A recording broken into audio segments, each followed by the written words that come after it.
Hello everyone, my name is James Silos and I will now be going over my leadership project for the class. So for my project, I chose to make craft kits for Primary Children's Hospital.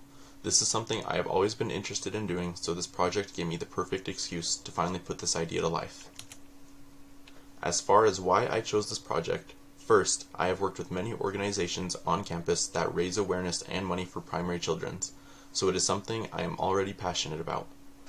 I have worked with the Miracle Club here on campus, and being a part of a fraternity, I have been highly involved with many philanthropic events that raise money for primary children.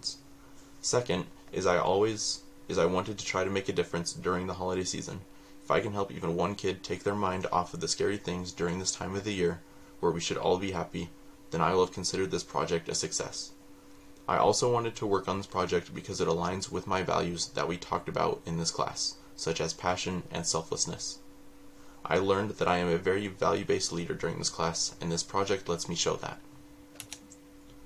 As far as preparation goes, I first needed to decide on what kind of kits I would be making, and then gather the supplies.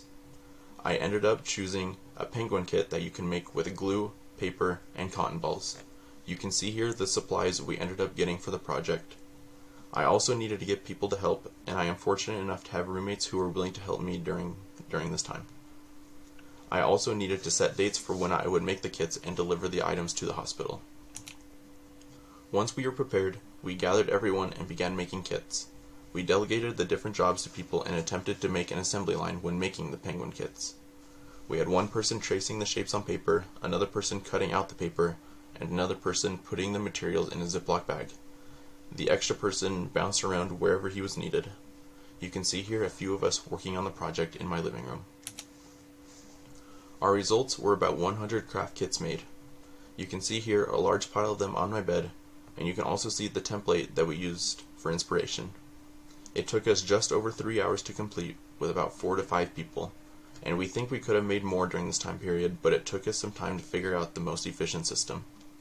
We also had a great time completing this project, and it was such a good bonding experience for us. I think doing something good for the community and something that everyone is passionate about makes it easy to lead and have fun. Unfortunately, I could not donate the items before making of this video, but I am scheduled to deliver the items on December 14th. What I learned is practicing the 4 pillars of leadership not only makes leading easier, but more enjoyable for all parties.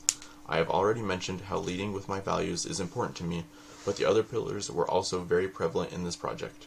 I had to lead by learning by listening to everyone to find the most efficient methods, and I had to empathize by trying to understand how people might feel while working on this project, and I showed my drive because of how passionate I am about this project. I also learned that preparation and communication is important for everyone involved, and that failure is okay. Not everything for us went smoothly, but we did not get discouraged and we learned from it. Thank you so much for listening to me. I am so glad I had the opportunity to do this, and I hope to be able to do something like this again.